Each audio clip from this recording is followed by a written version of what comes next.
As an HR manager, you get to help drive your organization's success by helping your team be the best they can be. And sometimes driving your organization's success is all about compliance. That's where documentation comes in.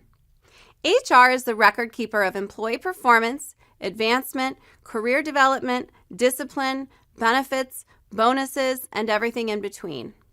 I hate to say it, but in the end, the purpose of all that documentation is to protect your organization from liability. If an employee files a suit against you for violation of any employment laws, the cornerstone of that case will be your documentation.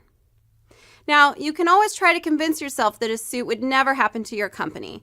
Everyone loves working there, you all get along, the CEO is awesome, and there's just no way someone would ever do that.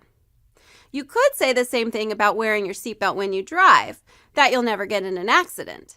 But we all know that car accidents happen every day. So wear your seatbelt and be a thorough and consistent documenter of all things HR.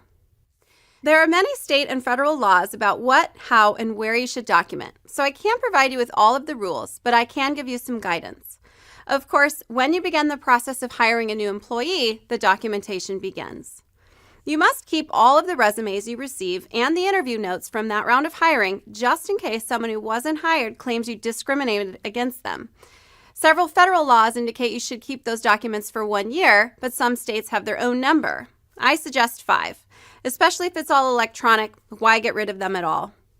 Once you've made the hire, then the employee will fill out and sign many documents, such as the I-9, W-4, confidentiality form, and acknowledgement of receipt of the corporate policy handbook on their first day. Know that not all of the employee's information belongs in a single personnel file, mostly because content is confidential from supervisors and managers. Any drug test or background check results should be kept in their own file, one for each employee.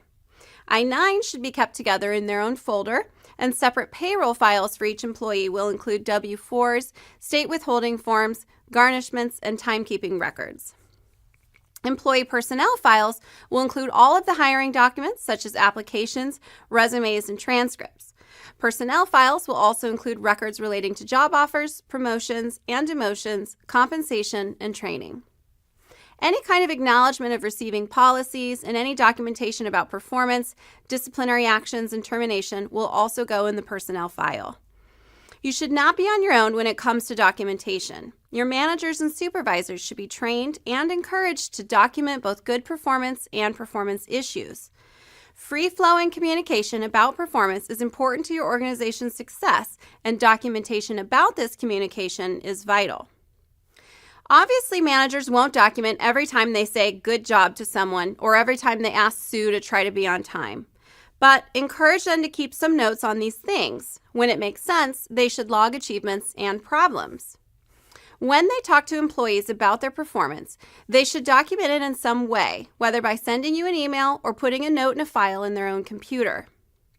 Advise your managers and supervisors that specific, detailed documentation is much better than subjective or evaluative comments. Judy did not finish the report she was assigned on time. It was due June 10, but she turned it in on June 30, is much better than Judy's work was late. Finally, managers and supervisors and you must remember to document issues consistently. Consistency is one of your shields against lawsuits. When in doubt, document. If you're confused by all of the who, what, when, where, and why regarding documentation, you're not alone. Use your employment law attorney as a support, and there are many resources online too. A good place to start might be the Society for Human Resources Management at shrm.org, or search online for a checklist regarding your state's documentation requirements.